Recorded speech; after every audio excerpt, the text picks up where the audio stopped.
6 నగరాలకే 6,00,000 కోట్లు అంటూ నరేంద్ర మోదీని సీఎం రేవంత్ రెడ్డి అడగడం జరిగింది. మెట్రో నగరాలకి అంటే ఒక్కొక్క నగరానికి 1,00,000 కోట్ల చొప్పున అడిగారు. ఇది సరైనదేనంటారు? ఇప్పుడు ప్రపంచవ్యాప్తంగా మీకు మోడల్ ఆఫ్ ఎకనామిక్ డెవలప్మెంట్ ఈ సిటీ లెడ్ గ్రోత్ అంటారు. అంటే నగరాల మహానగరాల అభివృద్ధి ఆ దేశాల అభివృద్ధికి మీకు ఒక ప్రధానమైన అంశం అవుతుంది. ఇప్పుడు మీకు అమెరికా ఉంది. అమెరికాలో న్యూయార్క్ నగరం, ఒక్క న్యూయార్క్ నగర జీడిపి ప్రపంచంలో బహుశా 100 దేశాల జీడిపి కనుక. సో మరి న్యూయార్క్ నగరము ఏ రకంగా అమెరికా అభివృద్ధికి దోహదం చేస్తుంది. సో ఇలా ప్రపంచవ్యాప్తంగా కూడా ఇప్పుడు భారతదేశంలో ఇండియన్ ఎకానమీలో బాంబే నగరానికి ఉన్న పాత్ర మామూలు పాత్ర కాదు కదా. ఇన్కమ్ ట్యాక్స్ కట్టే వాళ్ళలో ఒక సిగ్నిఫికెంట్ ఇన్కమ్ ట్యాక్స్ కలెక్షన్ మీకు బాంబే నుంచి వస్తుంది. అంత పెద్ద ప్రాధాన్యత కలిగినటువంటి నగరం బాంబే.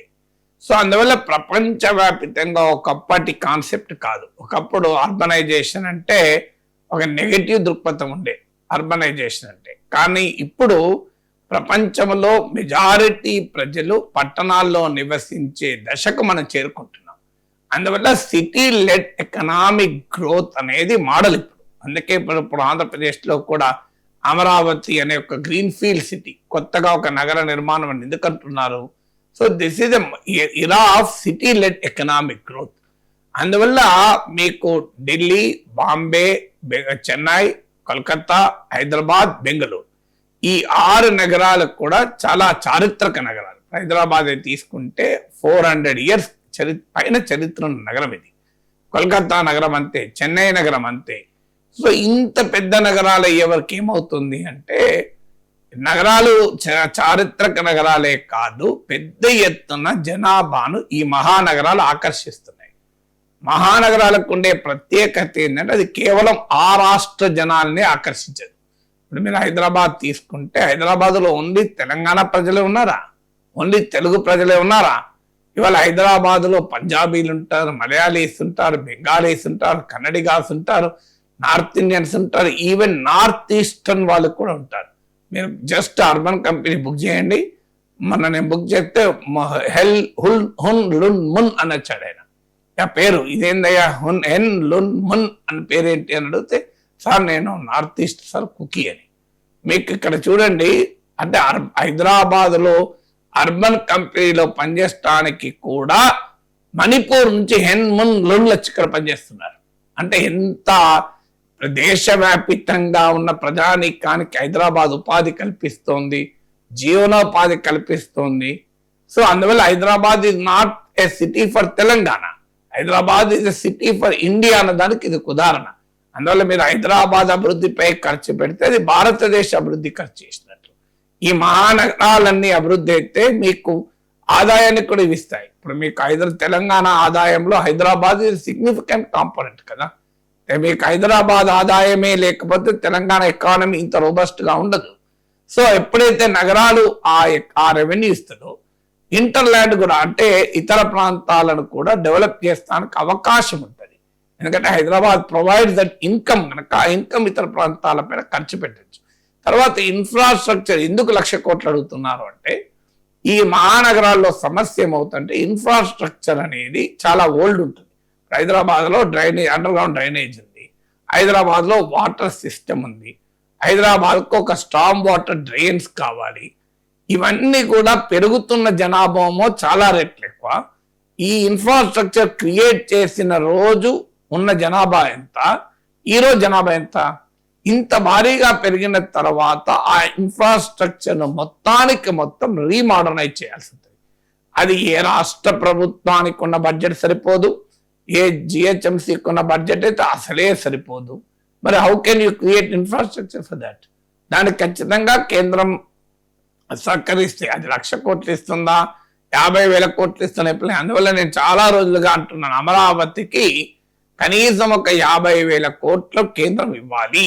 ఎందుకంటే అది రాష్ట్ర విభజన వల్ల రాజధాని లేని రాష్ట్రంగా మిగిలిపోయింది కనుక. కానీ ప్రతిసారి మాట్లాడుతుంటే నా పైన అటాక్ చేస్తున్నారు. ఈయన అడుగుతున్నాడు అమరావతి కడే, ఎక్కడి నుంచి? ఆంధ్రప్రదేశ్ నుంచే అధికారం ఉన్న వారి నుంచి అటాక్. విచిత్రం ఏంటంటే, సార్ అడుగుతున్నా నయమే, మనం అడగలేకపోతున్నాం. పాలిటిక్స్ వల్ల పొలిటికల్ అలియన్సెస్ వల్ల కనీసం ఎవరో ఒకరు అడుగుతున్నారు, అది మనకు ఉపయోగపడుతుందని భావించకుండా ఈయన 50,000 కోట్లు అడిగి కూటమిలో విభేదాలు సృష్టిస్తున్నారని నా పైన ఆరోపణ చేస్తున్నారు. ఇలా విభేదాలు ఏముంది? ఇప్పుడు హైదరాబాద్కు 1,00,000 కోట్లు అడిగారు రేవంత్ రెడ్డి, ఎందుకు అమరావతికి 1,00,000 కోట్లు ఎందుకు అడగద్దు? ఇప్పుడు తెలంగాణ ముఖ్యమంత్రి హైదరాబాద్ అభివృద్ధికి 1,00,000 కోట్లు అడిగాడు. మరి తెలంగాణ అభివృద్ధికి, హైదరాబాద్ అభివృద్ధికి తెలంగాణ ముఖ్యమంత్రి 1,00,000 కోట్లు అడిగినప్పుడు అమరావతి అభివృద్ధికి 1,00,000 కోట్లు ఆంధ్రప్రదేశ్ ముఖ్యమంత్రి ఎందుకు అడగకూడదు? నాకు ఇప్పటికీ అర్థం కాదు. ఎందుకు అడిగితే తప్పేంటి? అడగంది అమ్మాయిన అన్నం పెట్టదు కదా. అడిగినంత మాత్రాన మోడీకి కోపం వచ్చి కూటమిని చెల్లిపోతాడా?